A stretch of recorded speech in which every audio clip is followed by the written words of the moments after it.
And you are watching maths ji. पिछले classes में अभी तक हम लोगों ने बहुत सारे इलेक्ट्रिकल चैप्टर्स के बहुत सारे चीजों को हम लोगों ने पढ़ा।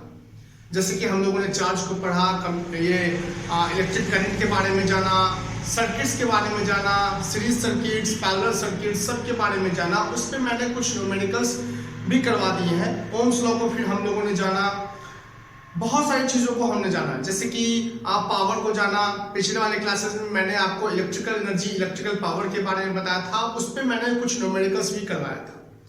तो आज हम लोग उसी से थोड़ा सा और आगे बढ़ेंगे।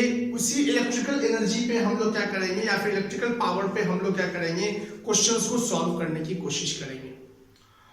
तो ऐसे स्टूडेंट्स जो अभी तक पीछे वाला वीडियोस को नहीं देखे हैं, डिस्क्रिप्शन बॉक्स में सारा उसका लिंक है, आप जाइए वहां से चेकआउट कर सकते हैं। साथ में ये वीडियो को लाइक करिए, मेरे वीडियोस को, मेरे चैनल को सब्सक्राइब करिए, ये वीडियो को शेयर करिए। अब बढ़ते हैं क्वेश्चंस की तरफ। हमारा देखिए, हम लोगों ने क्या पढ़ा था कि सबसे पहले हम लोगों ने पढ़ा था कि पावर क्या होता है। तो पावर होता है work done by time. Power is equal to work done by time. हम लोगों ने पावर को क्या पढ़ा था, power is equal to the product of potential and the current is called power. हम लोगों ने पावर को पढ़ा था I स्क्वायर R से, और हम लोगों ने पावर को पढ़ा था V स्क्वायर बाय R से। ये चार फॉर्मूलेस थे जो कि क्या थे, पावर पे डिपेंड थे। पावर से रिलेटेड ये चार फॉर्मूलेस जो है। अब हम लोगों ने कुछ ये भी पढ़ा था कि पावर इज इक्वल्स टू क्या होता है दोस्तों, पावर इज इक्वल्स टू होता है पावर इज इक्वल्स टू एक और फॉर्मूला था जो कि हमारे पास था इलेक्ट्रिकल एनर्जी बाय टाइम, है ना। पावर इक्वल्स टू दोस्तों क्या था, इलेक्ट्रिकल एनर्जी बाय टाइम भी था। अब हमारे पास क्या आएगा, यहां से इलेक्ट्रिकल एनर्जी जो होगा वो क्या हो जाएगा, the product of power into time is called electrical energy. तो इसी पे हम लोग क्या करेंगे, कुछ क्वेश्चंस को सॉल्व करने वाले हैं। मैंने वैसे बहुत सारे क्वेश्चंस इस चार फॉर्मूले पे मैंने बहुत सारे क्वेश्चंस को क्या करवाया है, आपको सॉल्व करवाया है इससे पहले वाले चैप्टर में। आज हम लोग क्या करेंगे, इस फॉर्मूले पे बेसिकली हम लोग क्या करेंगे, इस वाले फॉर्मूले पे क्वेश्चंस को क्या करेंगे, सॉल्व करने की कोशिश करेंगे। तो बिना किसी देरी के हम लोग पहला क्वेश्चंस को सॉल्व करते हैं। तो हमारा सवाल दोस्तों ये रहा। हमारा सवाल बोल रहा है कैलकुलेट द एनर्जी ट्रांसफर्ड, मतलब हमें E निकालनी है। Calculate the energy transferred by a 5 ampere current flowing through a resistor of 2 ohm for 30 minutes। अगर कोई हमारे पास एक मतलब कोई कंडक्टर है जिसके द्वारा करंट जो है वो फ्लो हो रही है, वो है कितनी, 5 एम्पियर की करंट है। उस कंडक्टर का रेजिस्टेंस वो 2 ओम है, और उसमें से करंट जो है वो फ्लो हो रहा है 30 मिनट्स तक फ्लो हो रहा है। तो वो टोटल कितना एनर्जी जो है वो ट्रांसफर कर रहा है, इसके बारे में हमें क्या पता करना है दोस्तों। यही चीज हमें एनर्जी ट्रांसफर पता करना, मतलब E की वैल्यू पता करनी है। अब E का वैल्यू पता करने से पहले हमें P भी तो चाहिए। P कैसे निकलेगा, P निकालने के लिए हमारे पास क्या क्या है। सबसे पहले तो हम लोग सवाल जो बनाते हैं तो गिवन लिखना सीखिए। सबसे पहले क्या क्या चीजें हमें पता है और क्या फाइंड करना है। तो हमारे पास गिवन है I, मतलब करंट जो है वो है 5 एम्पियर, हमारे पास रेजिस्टेंस जो कि है 2 ओम, और हमारे पास टाइम है जो कि है 30 मिनट्स। ये चीज पता है हमें क्या पता करना, इलेक्ट्रिकल एनर्जी जिसका फॉर्मूला होता है P इंटू T। हमें यहां से सबसे पहले P निकालेंगे, टाइम तो हमें पता है। P निकालने के लिए हमारे पास क्या क्या फॉर्मूलेज है, यहाँ देखिए W बाई टी, क्या यहाँ W बाई टी से बनेगा, नहीं बनेगा। V आई, यहाँ तो V तो है नहीं, I तो है लेकिन V नहीं है। भले ही हम लोग क्या कर सकते हैं, निकाल सकते हैं ओम्स लॉ से, यहाँ भी हम लोग V निकाल सकते हैं, लेकिन कुछ ऐसा फॉर्मूला हम लोग खोजेंगे कि बिना V को फाइंड आउट किए हुए आसानी से बन जाए। तो हमारा थर्ड फॉर्मूला है जो कि I स्क्वायर R है। हम लोग क्या करेंगे, इससे P की वैल्यू जो कि पावर है उसकी वैल्यू को फाइंड करेंगे। तो P इज इक्वल टू क्या हम लोग जानते हैं, I स्क्वायर R।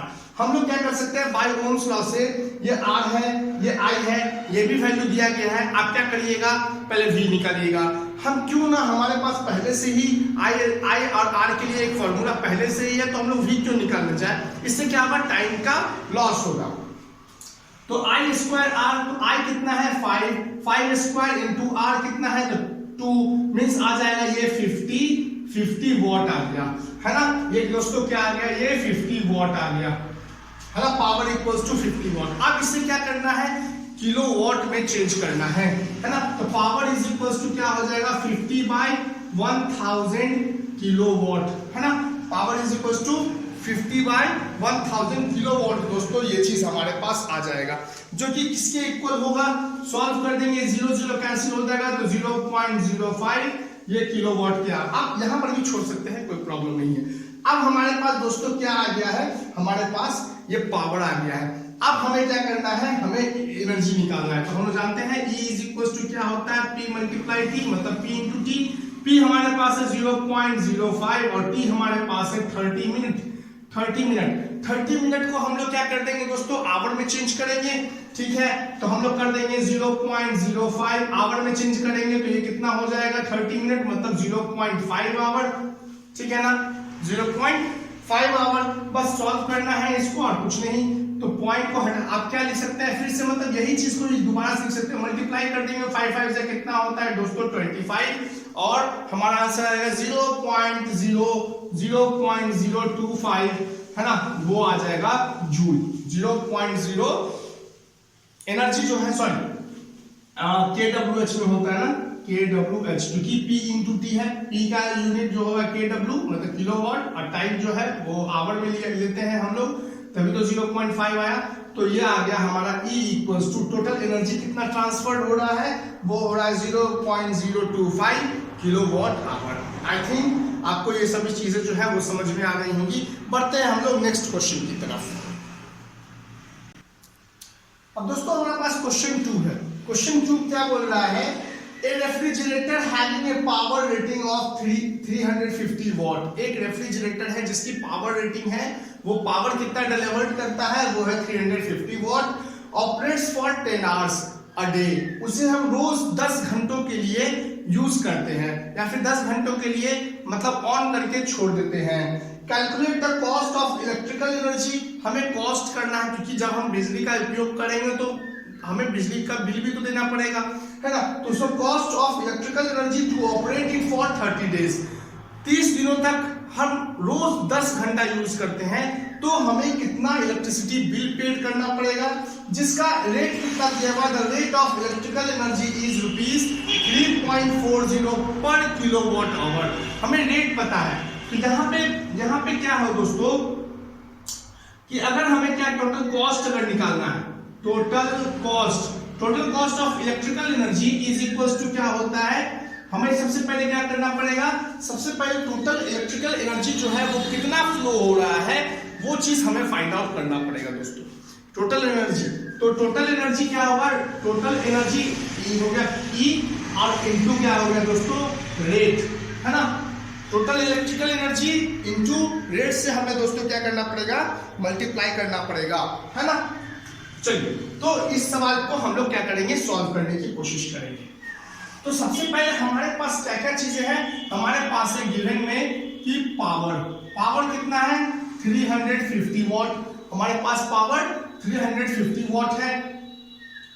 उसके बाद हमारे पास क्या है, हमारे पास एक दिन में 10 घंटा चलाते हैं और उसे रोज 30 दिन तक यूज करना है, ठीक है।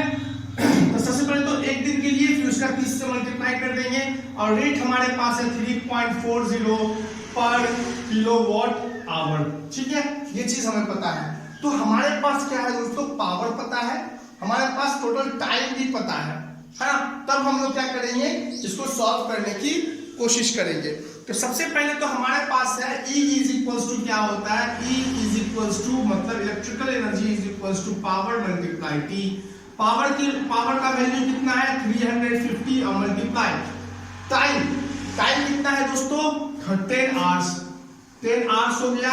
10 आवर्स कितने दिनों तक के लिए, 30 दिनों तक के लिए, मतलब इसको क्या कर दे 30 से भी मल्टीप्लाई कर दे। टोटल ऐड करेंगे तो वो कितना आ जाएगा, ये टोटल ऐड करेंगे तो हो जाएगा ये 35 3 होता है 105, कितना जीरो 1 2 3 जीरो, इतना जीरो जो है दोस्तों वो आ गया, है ना। इतना जीरो वो हमारे पास आ गया है। अब इसको हम लोग क्या करेंगे, इसको 1000 से क्या कर दे, डिवाइड कर दे। क्यों, अभी हम बता रहे हैं, क्योंकि जब हमको ये पावर लाना रहता है तो वो किस में लाना रहता है, केडब्ल्यू में, किलोवाट आवर में, किलोवाट में लाना रहता है। ठीक है, तो यहां पर ही हम लोग क्या कर रहे हैं, इसको सॉल्व कर दे रहे हैं। पावर हमारे पास कितना था, 350 वॉट था, उसको किलोवाट में लाना है तो डिवाइड करना पड़ेगा 1000 से, मल्टीप्लाई करेंगे किससे, कितने दिनों के, 10 घंटों के लिए रोज इस्तेमाल किया जाता है, कितने दिनों तक के लिए, तो 30 दिनों के लिए, है ना। इसको ये सॉल्व करेंगे तो ये कितना आ जाएगा, 105, जो कि अभी आया था 000 बाय 1000, 000 कैंसिल हो जाएगा तो ये आ जाएगा हमारा 105 किलोवाट आवर। ठीक है, इलेक्ट्रिकल एनर्जी हमारे पास पता चल गया है। अब जैसे ही हमारे पास अगर E है, E पता चल गया है ना, तो हमें टोटल कॉस्ट फाइंड करने के लिए क्या करना पड़ेगा, रेट्स के साथ मल्टीप्लाई कर देना पड़ेगा। तो लिखेंगे हम लोग दोस्तों total cost is equals to electrical energy into rate of electrical energy is equals to कितना है, 105 मल्टीप्लाई 3.40, है ना। सॉल्व कर लेंगे तो दोस्तों हमारे पास आंसर आ जाएगा 357 रुपीज 357, और यही हमारा दोस्तों क्या होगा, 357 रुपीज ही हमारा दोस्तों क्या होगा, आंसर होगा। तो बहुत ही सिंपल सवाल, देखने में लग रहा है कि बहुत बड़ा सवाल है, लेकिन है बहुत ही सिंपल। कितना छोटा है, सबसे पहले हम लोग क्या किया, हमारे पास पावर पहले से था, हमारे पास रेट पहले से है, हम लोगों ने क्या किया, पावर को सबसे पहले किलोवाट में चेंज कर दिया, जो कि 1000 से डिवाइड करना पड़ता है।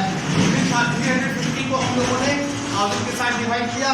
अब चलाते हैं हम लोग रेफ्रिजरेटर रोज 10 घंटा के लिए 10 से मल्टीप्लाई करेंगे, और 30 दिनों के लिए चलाते हैं तो 30 से भी हम लोग मल्टीप्लाई कर देंगे। टोटल कितना आ जाएगा, 105 किलोवाट आवर का हम लोग क्या करते हैं, एनर्जी का रिक्वायरमेंट है, मतलब एनर्जी जो है वो डिलीवर्ड किया जा रहा है। टोटल कॉस्ट कितना होगा, रेट को एनर्जी, इलेक्ट्रिकल एनर्जी से मल्टीप्लाई कर देंगे, वो आ जाएगा 357 रुपीज। ठीक है, आई होप कि आपको ये वीडियो पसंद आया होगा। पसंद आया है प्लीज इसे लाइक करें, मेरे चैनल को सब्सक्राइब करें। Thank you and have a nice day.